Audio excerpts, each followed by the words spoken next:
hello, hello. Let's see if the lifeboat's got the people over. Hi, Margot. Hi, Kevin. This is too big. Okay. And now go to live chat. Now it's too small. There's something really weird with YouTube with the way it's showing. Let me see. Now I've lost. Now that totally just took me out completely of the live. All right, let me go back. YouTube Studio.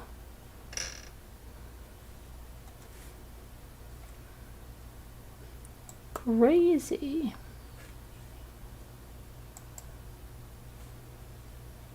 All right, back in. Okay, so we've got some stuff going on. Let's see what's going on.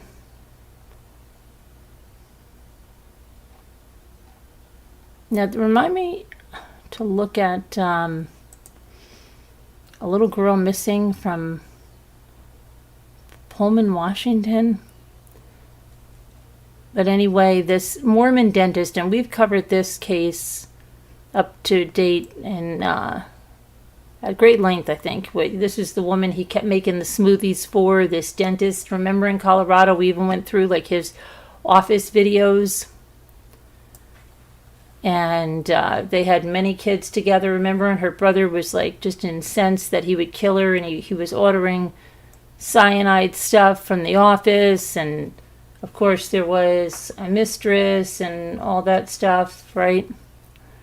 Well, the recently filed motions that James Craig is the name of the dentist, former dentist, murder case revealed text messages between the Colorado former dentist and a woman identified as his mistress.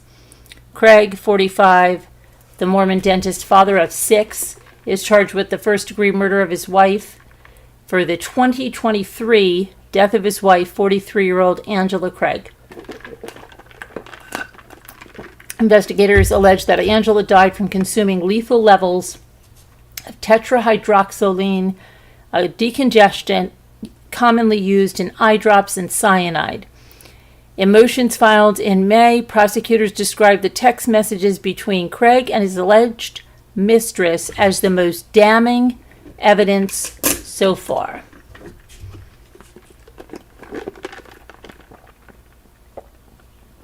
Okay. Now, according to prosecutors, Craig texted Carrie Haggeseth on February 2nd of 2023, and he asked, "Do you know anyone who can help me with my problem down here? I can pay handsomely. I want to be with you." The following day, he suggested hitting up a homeless person as a possible solution, expressing feelings of being trapped.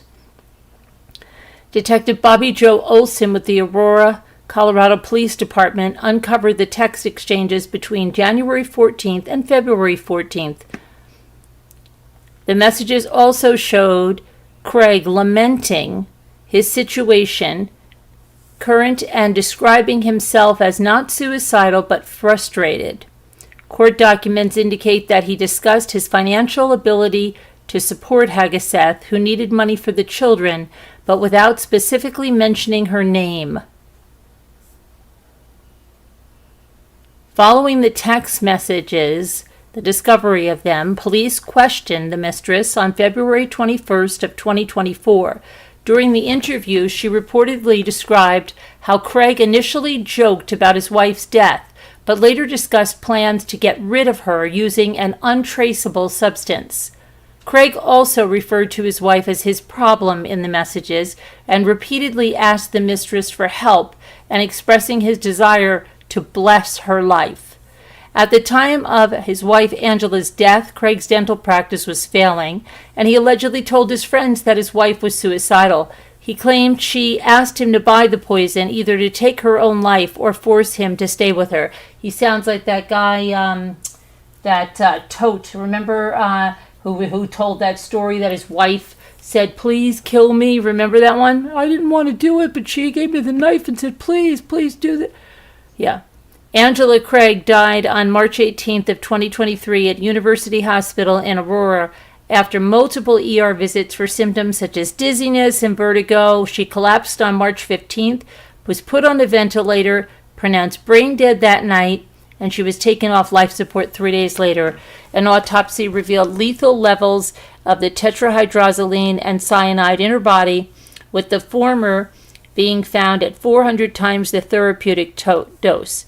In another development, prosecutors noted that Craig attempted to have a deep fake video created showing Angela asking him to buy poison.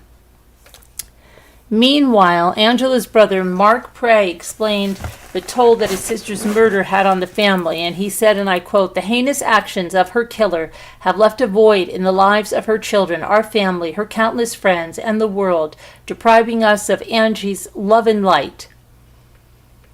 Craig has a hearing in Arapahoe County on Wednesday afternoon. His trial is being set for August 8th, 2024. Definitely going to be covering that one. This guy is something else.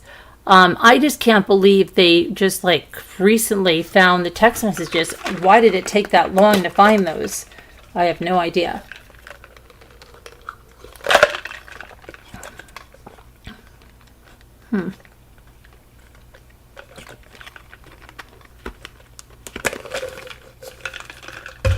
Okay. Now, back.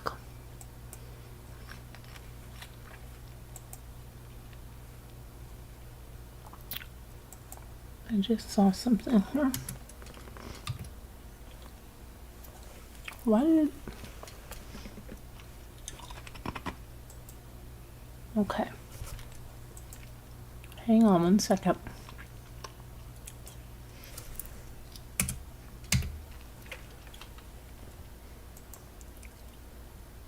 All right, there we go. Okay, next up. I'm going to check on the that little girl, that Bolo, but first we're going to do Amanda Knox.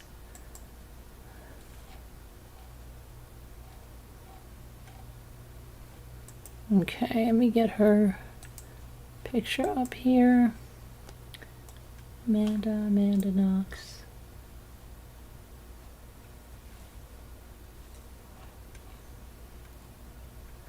So years after she was exonerated, you remember Amanda Knox, right? The girl in Italy. She was found innocent in the murder of Meredith Kircher, but that was her roommate. She returned to Italy this week and was found guilty of slander for accusing an innocent man of killing Meredith Kircher. Amanda Knox is now 36, and she was sentenced to 3 years in prison for the false accusation of the Congolese bar owner Patrick Lumumba in 2007. She spent 4 years in prison.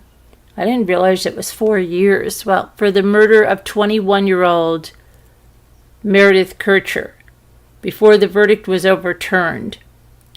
Rudy Guarde was ultimately convicted of Meredith's essay and murder in a ruling that said he did not act alone. He served 13 years of a 16-year sentence and was released in 2021.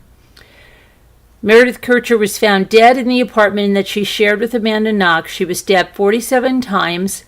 The Italian authorities initially blamed Amanda Knox and her Italian boyfriend, Raffaele Solicito. Both were ultimately cleared in 2015.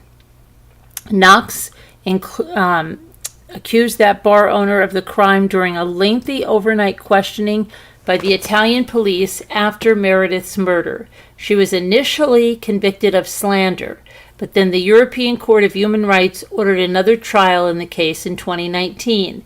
The original verdict of slander was based on 2 types of statements by police after Amanda's questioning. The following day, she provided a handwritten statement that attempted to walk back that accusation of Lumumba, but the statement was unclear and somewhat inconsistent, so the European Court ruled that 2 police statements were inadmissible. because Amanda did not have a lawyer or an interpreter present and told the court to consider only the handwritten statement.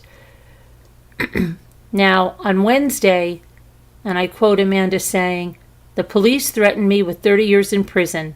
An officer slapped me 3 times saying, 'Remember, remember.' I'm very sorry that I was not strong enough to withstand the pressure from the police." Her attorney, Luca Luparia Donati, told the reporters after the case was over that she planned to appeal.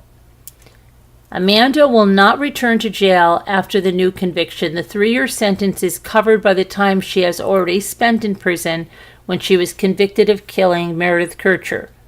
So she was reconvicted, but she already had her time served, but they are going to appeal it. And I don't know, there's always been something weird about that case. For me, I don't know. It's just been a very strange case. Okay. And now, next, we're going to check on that little girl, and then I want to check on if there were, about that dentist, there's something else in his case. I wanted to see something. Now my computer is being a little jerk. Why are you being a little jerk, computer? Okay.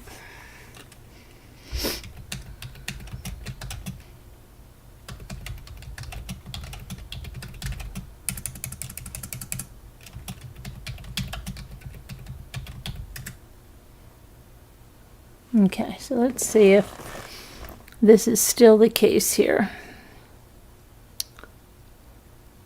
Oh, no. Okay, so there's an arrest warrant now issued for the father of the missing Pullman toddler. Oh, wow, what happened here now?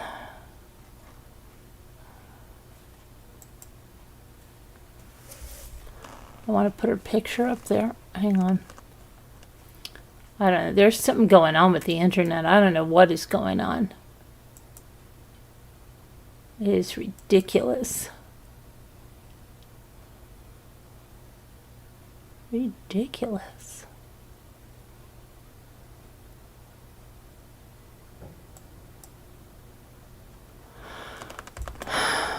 Trying to get the little girl's picture up here. And really is just being a little jerk.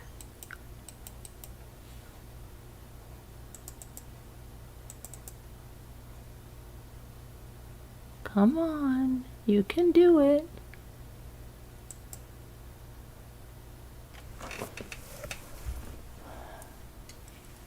This is so stupid.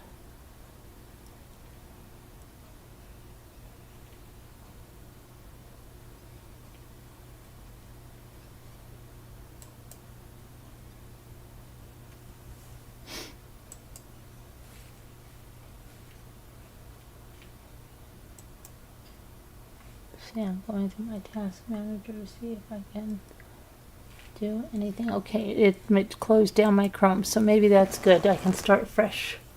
I can start fresh.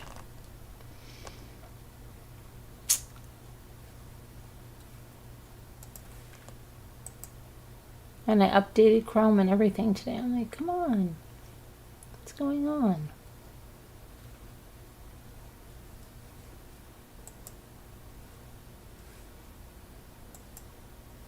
Okay, let me look for now the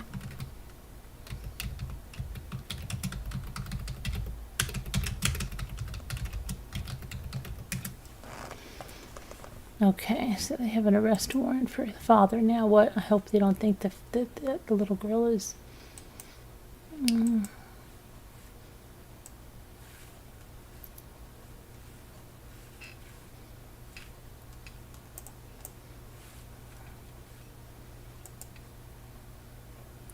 Okay, so the Pullman Police Department has issued an arrest warrant for the father of the missing Palouse child. The warrant for 21-year-old Aaron Ong of Moscow is in regard to a first-degree custodial interference, according to a news release that was distributed Wednesday by the department. Aaron is in violation of a Latah County District Court parenting plan for custody of 2-year-old Soraya Harmon. Soraya was reported missing Tuesday afternoon after she and Aaron did not appear for a custody exchange that day. The two had reportedly gone on a fishing trip to Montana on May 29th and never returned. Well, I hope he didn't do anything to her. Pullman and Moscow police departments are working with the FBI to locate Soraya. Aaron could be traveling with former Pullman resident 21-year-old Nadia Cole. She was reported missing in the Port of Seattle Police Department on May 28th. Any information about the whereabouts of Soraya may be reported to the Pullman Police Department 509-334-0802. Now let me get her picture up there, because how would anybody know?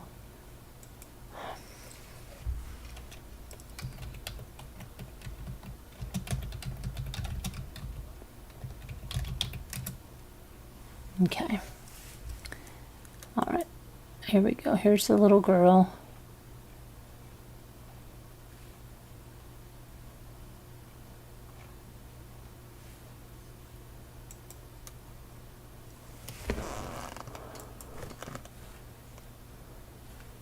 Get it here.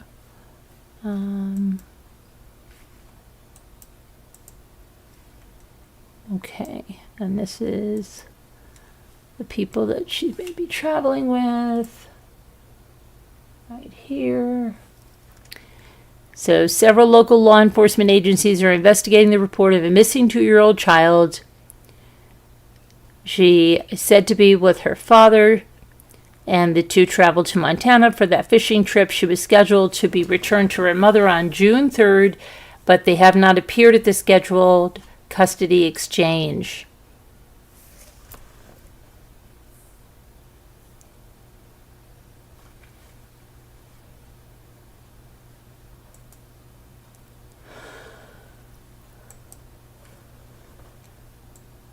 Go over here and get this other thing here. So let's see if do they have a car? Did they even put a car description? It's very odd. I hope that she's found safe.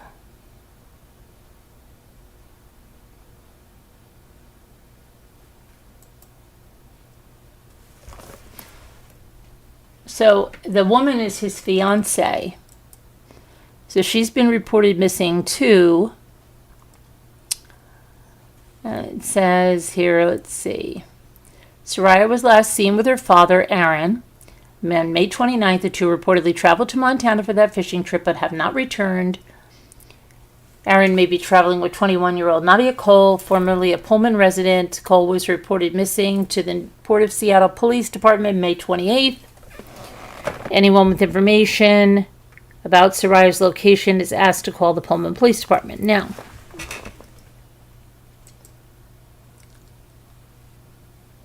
this is a post, I guess, made by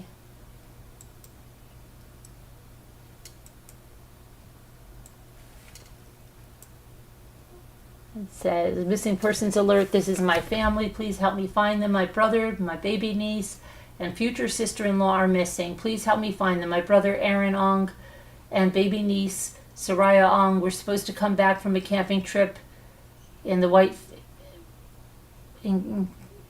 Kalispell, Whitefish, Montana area last Sunday night, June 2nd, but they never arrived back to our family home in Moscow, Idaho. On top of that, his fiancée, Nadia Erica Cole, has been missing for several days now since May 29th of 2024. She was with her mother at the SeaTac airport, about to board a plane to Europe. Wow, okay. As a graduation present. She was heading to the bathroom and then never returned to her mother to board the plane. I have been so worried and stressed about my family. I've been having severe migraines because I don't know what happened to them. Please, if you see them or you have any information to help me, DM me. I'm absolutely Broken and stressed. My whole family is devastated right now. Arella Devora.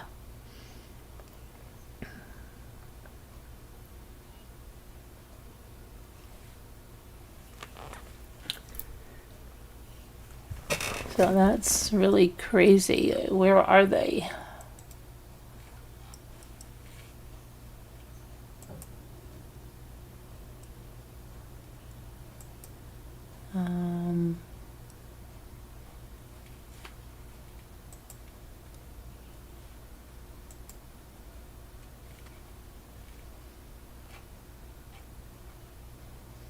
So let me see. They don't really have. Be on the lookout. Okay. Well, she's found. They're found.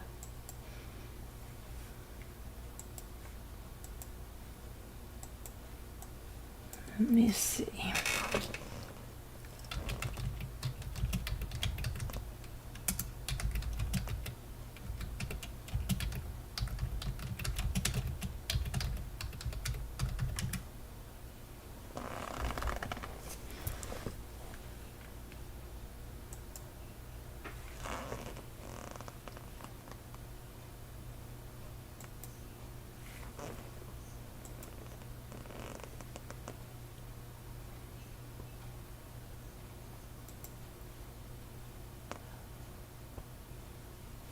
Okay.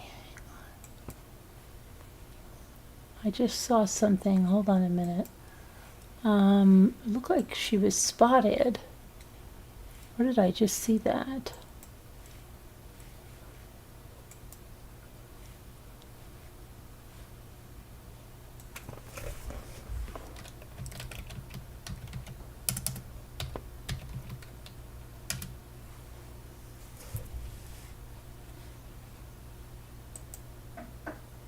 Hold on one second. Trying to look at these images. Thought I just saw. What is this about? Pullman police. When was this from? Oh, I guess that's the picture of the girl at the airport. Let's see, Nadia, the underground train. Yeah, that's from the airport.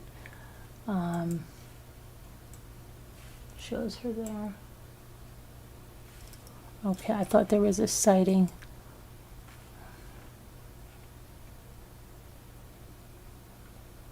Child's mother, Samara Harmon, said that she last saw her daughter on May 29th when she dropped her off with Aaron during a custody exchange at the Pullman Police Department. Harmon later learned that Aaron took their daughter out of state and that both were reportedly missing when she went to go back to pick up her daughter on June 3rd, and they never showed up. And I quote, the mother said, I physically felt my heart hit the floor, and I felt pain and fear and confusion like I've never felt coursing through my whole body. I just didn't know how to process it. I was kind of like just trying to figure out what had happened, where she was, why she was ever in Montana, why I hadn't been told about this beforehand. Police have since issued an arrest warrant for Aaron. In the first degree. He's 5'9", 135 pounds with black hair and brown eyes. Harmon told the news that Aaron has withheld their daughter from her before, the longest being 2 weeks. She also shared that she learned of her daughter's disappearance and Cole's disappearance around the same time as she was waiting to pick up her daughter on Monday. When they had said that Nadia Cole was missing, my mind immediately went to, oh my gosh, is she okay? Like, where could she be? It was immediate fear for her. Meanwhile, there's a $1,000 reward for anyone with information leading to Cole's safe return. As her friends, it's like we just don't know what's going on, and it's out of character for her, said her friend Maisie Tucker. It just makes it more complicated and more scary.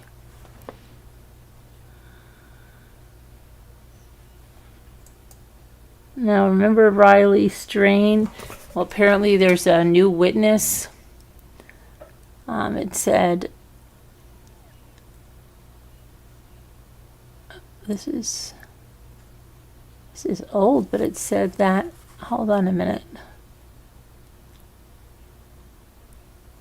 This raises questions as if he fell from underneath that bridge, if he potentially walked behind it. Okay, I don't know what that is. That might be old. Sometimes they put stuff and they make it look new and it's not new. Okay, so let's go on to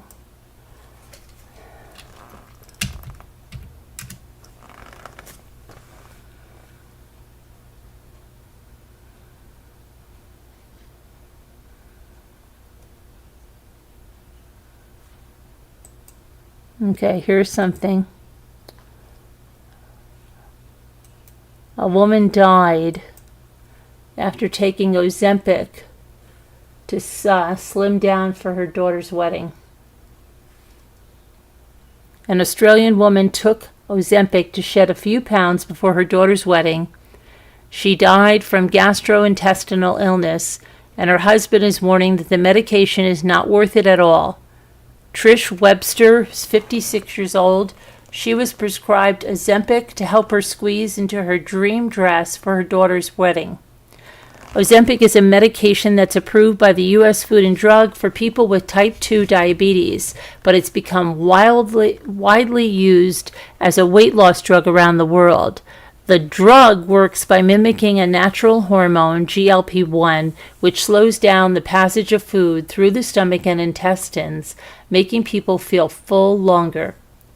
Problems arise if the drug slows down the stomach too much or blocks the intestines. Intestinal blockage is called ileus.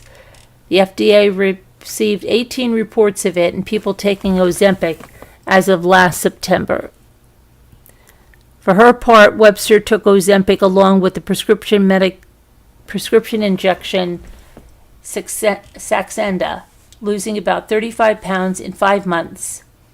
While the medications helped Webster slim down quickly, they reportedly made her ill.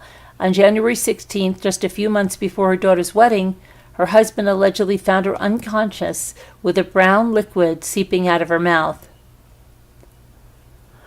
She had a little bit of brown stuff coming out of her mouth, and I realized she wasn't breathing, and I started CPR. It was just pouring out, and I turned her onto her side because she couldn't breathe. Webster died that night. Her cause of death listed as acute gastrointestinal illness. If I knew that could happen, she wouldn't have been taking it, said her grieving husband. I never thought you could die from it.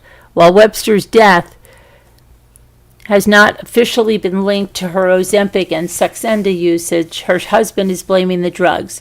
She shouldn't be gone, you know. It's just not worth it. It's not worth it at all.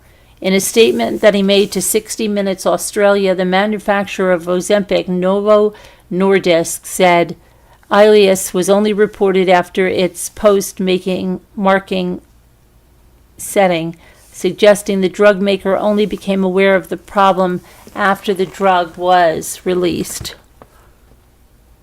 Novo Nordisk and Eli Lilly, the company which manufactures Mounjaro, are being sued in the U.S. over claims that the popular weight loss drugs can cause severe gastrointestinal problems such as gastroparesis or stomach paralysis, which can lead to death. The law firm Morgan & Morgan said that it has received 500 similar inquiries from clients across 45 states, along with claims of injuries allegedly caused by other weight loss drugs, including Wegovy, Rybelsus, and Saxenda.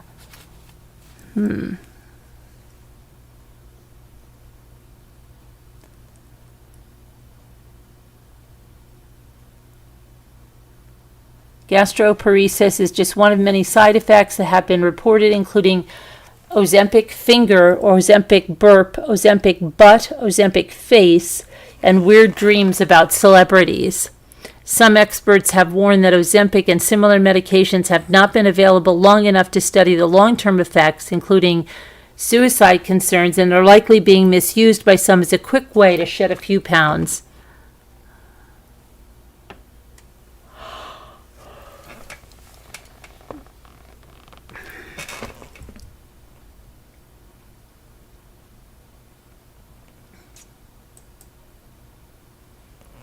first the bison attacked that woman, right, in Yellowstone, and now a giraffe picked up a toddler in Texas. Oh my gosh, in one of those safari things.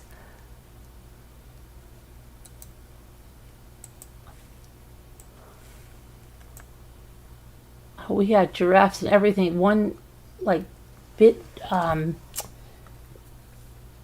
tried to take off this. I think it was a giraffe that did it. His baseball cap when he was like 8 or 9 years old in this safari bus we were in on Lake Tobias, where it was really scary because it didn't seem like they knew what they were doing. Texas family had quite a scare at Fossil Rim Wildlife Center on Saturday when a giraffe picked up a toddler.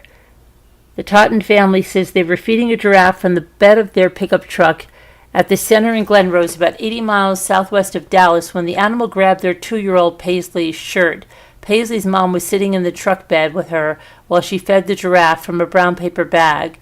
While attempting to get more of the food, the animal accidentally grabbed Paisley's shirt and lifted her into the air. In a video taken by the mother, you can hear Paisley's mom yell before the camera swings wildly as she leans forward to catch Paisley. The giraffe quickly dropped Paisley back into her mother's arms. Paisley's father, Jason, saw what happened from the driver's seat while looking out the back window. He said, "The grab was clearly accidental and the family did not break any rules. Paisley was holding the bag and the giraffe went to get the bag, not get her, but ended up getting her shirt too and picking her up. No one was hurt, but Jason Totten describes the brief moment of panic during the incident. My heart stopped, my stomach dropped, it scared me. Little Paisley ended up getting a toy giraffe from the gift shop because she deserved it," according to the father. Despite the incident, the Totten family said they enjoyed the visit to Fossil Rim and plan to return sometime.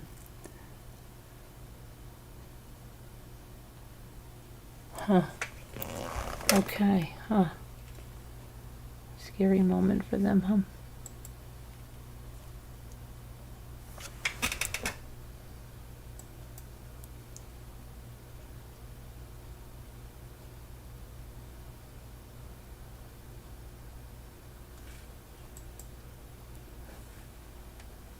And then a really tragic situation with a little boy. Where's this? Why is this not going there?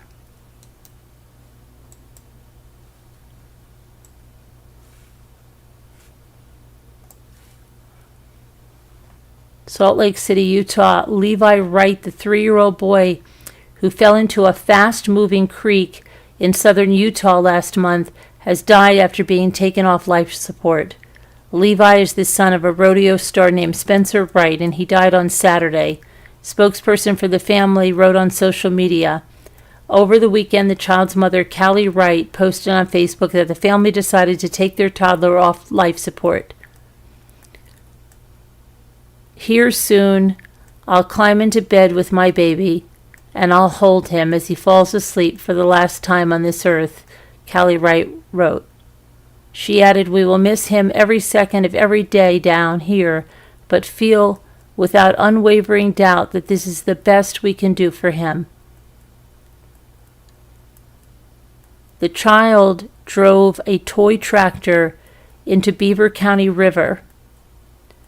So he had a toy tractor and he drove it into a river in Beaver County.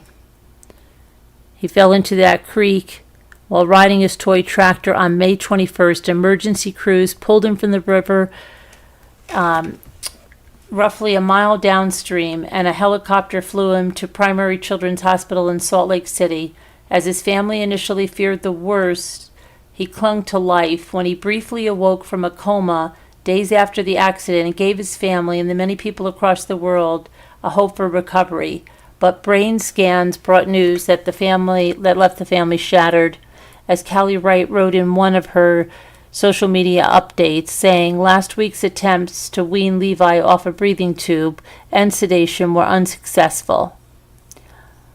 According to the boy's mother, the decision to take him off of life support came after several sleepless nights, days of research, and multiple conversations with top neurologists. Levi showed us just enough to buy us time for all of this. We prayed those things were him defying odds and proving to us that he wanted to stay here, but we see now he wanted to give us time to find peace with letting him go. Mindy Sue Clark, the family spokesperson, wrote on social media that Levi's journey over the last 2 weeks touched the lives of thousands of people across the world. This baby boy moved mountains the last 12 days, she wrote. He brought so many people together in a world so dark we got to see light at the hands of a child. He's everything his mom and dad could have wanted him to be. As part of the outpouring of support, a benefit auction was created to help the Wright family. It features dozens of items, including horses, rodeo gear, and a painting of Levi. Very sad.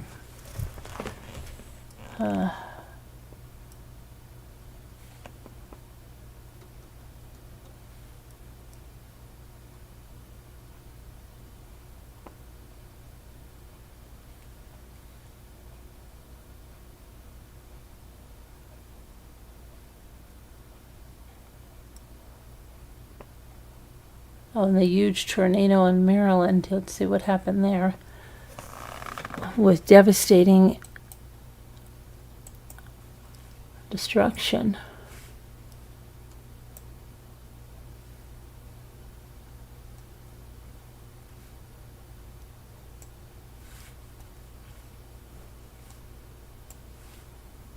Terrifying tornado has swept through central parts of Montgomery County on Wednesday evening and injured at least one person, with the area placed under alert. The National Weather Service issued a tornado warning for parts of Montgomery County, including Brookville, Gaithersburg, Olney, and Montgomery Village until 8 p.m. The tornado was first spotted near Poolesville and Germantown in Montgomery County just before 7:30 p.m., with before moving east at wind gusts of 20 to 25 miles per hour.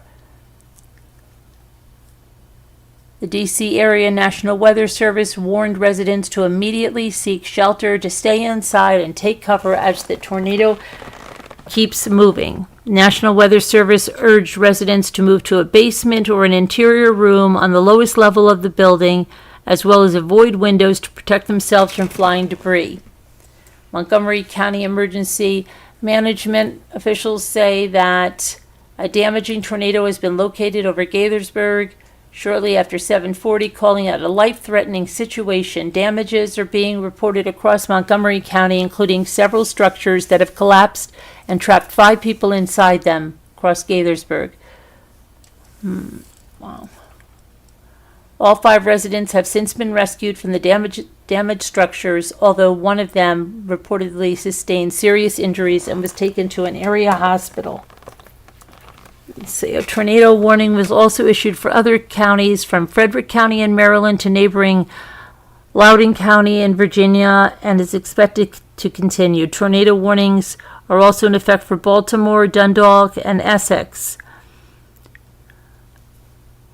The National Weather Service warned of steep waves and wind gusts of almost 40 miles per hour. The Chesapeake Bay from Pools Island to Sandy Point, as well as the Baltimore Harbor, until 10:15 p.m. The rotation has been weakened and the strengthening, it's been pulsating, said the meteorologist Mike Thomas. Let's see. And then they said that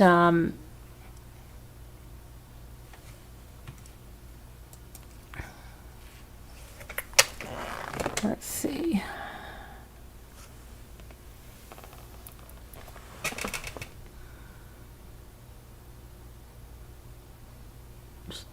Temperatures are going to be in the triple digits in many states. Let's see.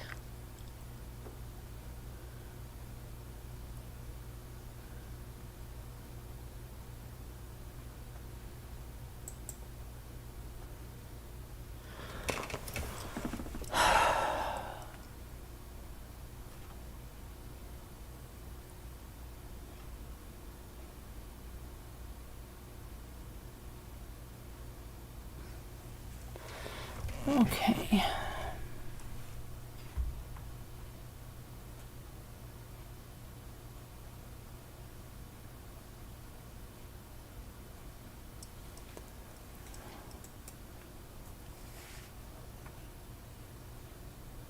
A man, Elizabeth Nikki Wilhoit and Andrew Nathan Wilhoit, man killed cancer-stricken wife with a flower pot 1 week after she filed for divorce, was sentenced.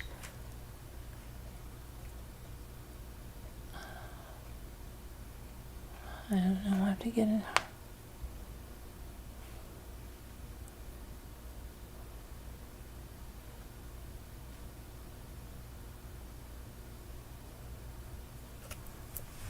Huh?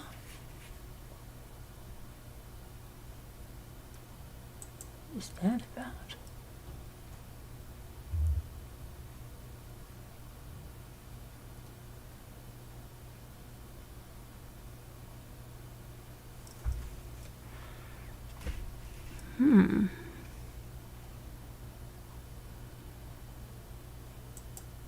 What's this about? Boy Meets World star Trina McGee reveals she's pregnant at age 54.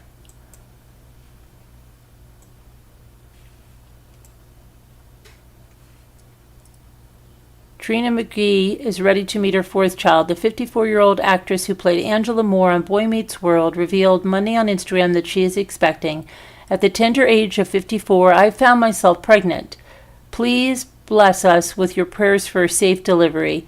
McGee added the song Baby Love by the Supremes along with the text and wrote in the caption that she will be signing off social media for a bit. Thanks for your prayers and well wishes in advance. McGee has been married to actor Marcello Thedford for 16 years after they met on the movie Daylight with Sylvester Stallone. The actress was in her late 20s when she joined Boy Meets World in season 5. She's 10 years older than Ryder Strong, who played her love interest.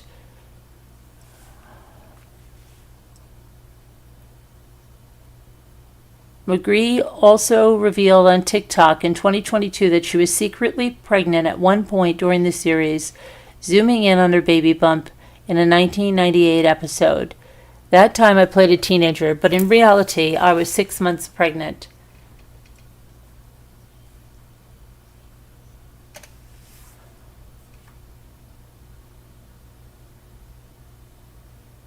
So wait a second.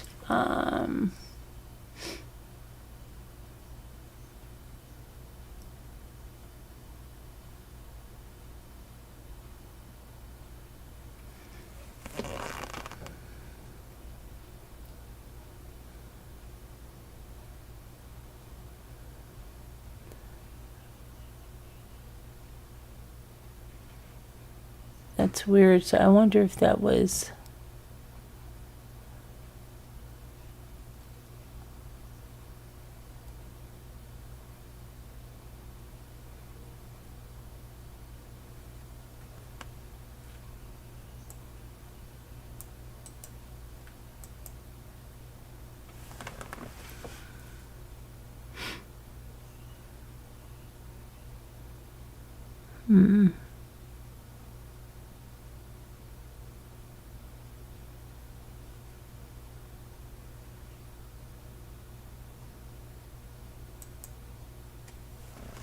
Let me see something here.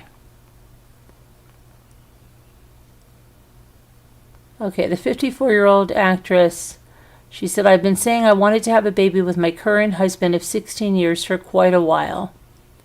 The couple tried to conceive without intervention and considered using IVF, but decided against it. They instead sought out and worked with the Garifuna people in Belize, where Thedford had a cultural background, and started taking supplements. The number one thing for me is to not partake in any stress and stay away from negativity as much as I can. There's too much drama and violence out there. As soon as you turn on that screen, I really want to be pointed want to be pointed when I turn on the screen what I'm watching because stress for me is the biggest factor.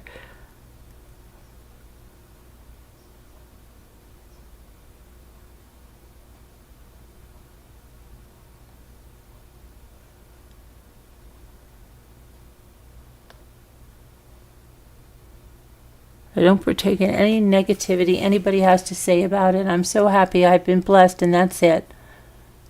She has 2 kids with her ex-husband and another child from a previous relationship. Her first child will be her first with Bedford. He is a father to his son from a previous relationship.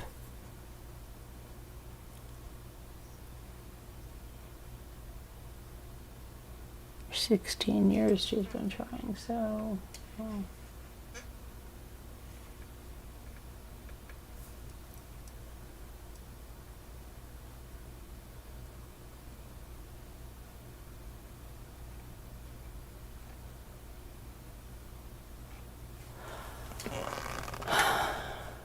Okay, so, well, let me see where you guys are, because I don't think oh, and I want to go over something, that something on Netflix, The Devil Dance with the Devil, or whatever the heck it is. I don't know if that's what Kevin was talking about today, about something on TikTok. Let me see if it's dancing.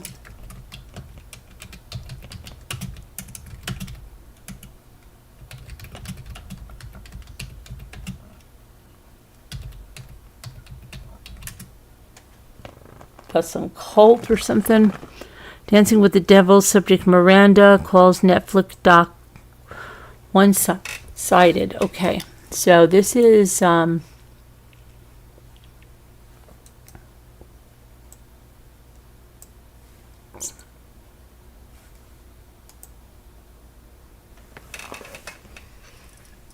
Miranda Derrick. I'm just a woman trying to live my life. I'm not a victim.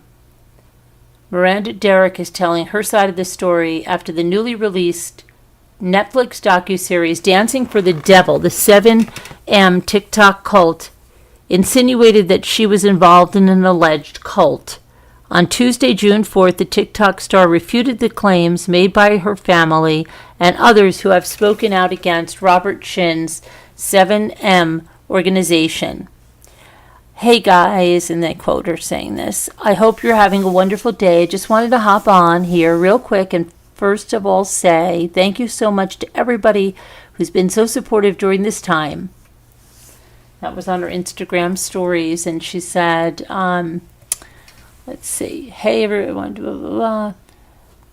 Due to pending litigation in which I am a plaintiff in a defamation lawsuit, it is not appropriate for me to comment on specific allegations, though I will state that I do not condone abuse in any way. I cannot speak for anyone else but myself. I love my mom, dad, and Melanie, and they will forever be part of my life. The truth is, we just don't see eye to eye at this time. I believe that this documentary is a one-sided story. I gave my life to Jesus Christ in 2020 and asked my family for some space in the very beginning to collect my thoughts and process my new walk I wanted to take with God. I also told my sister that I wanted to continue our Wilking Sisters social media page. She logged me out of our account, and when I asked for access back in, she denied my request. So I had no choice but to start my own account and pursue my own career. I still have yet to receive access into our account. My family didn't honor the space I asked for, and I saw a different side of them I've never seen before. Honestly, it made me mad, frustrated, and annoyed that they were being so overbearing and chaotic. In 2020, I went to Michigan to visit my family for Christmas. My papa was taken to the hospital due to medical issues. We got a phone call saying that he had a short time before he would pass.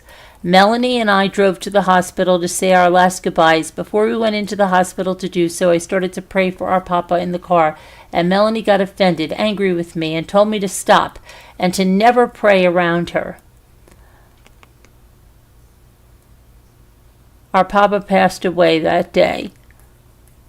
Fast forward about a month and a half, Melanie and I are in LA, and we're about to head to Michigan for our papa's funeral.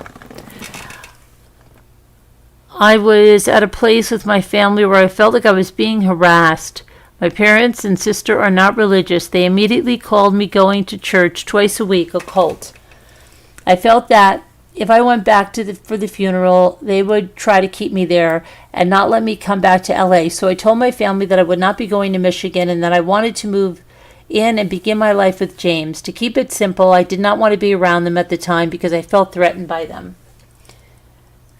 I have been getting together with them over the past couple of years to make amends, move on things, and work things out as a family. The documentary has created a further challenge between us as I work to overcome the public attack. No one likes to be portrayed as their brainwashed, not in control of her own life, shell of herself, human trafficked daughter, sister, when that just isn't the truth. And I will add that I would have preferred that my family's circumstances remain private. I'm forced and feel like I have no other choice but to defend myself because of all of this. I can't convince anyone to believe anything. I'm just a woman trying to live my life. I'm not a victim. I'm not in any harm. I am not being abused. I've never asked my family or anyone else to help me in any way. Respectfully, what I choose to do with my life is up to me. As I take time to process and reflect on this situation, I would appreciate your continued support. Thank you, Miranda Derrick. Okay, I didn't watch this thing, so I don't really know much about it, except that there's a lot of controversy.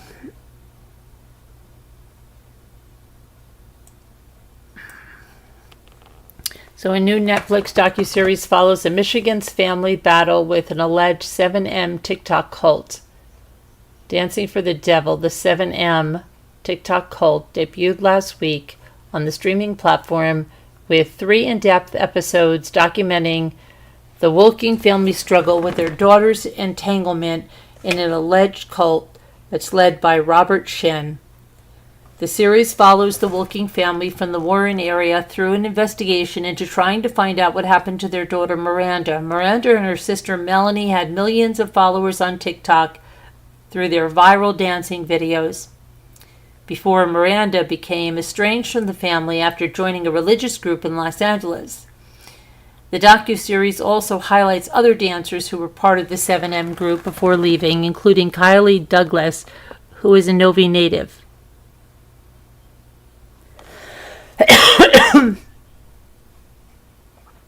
Okay, so maybe I'll watch that, but I have to see. And now I have to find where you guys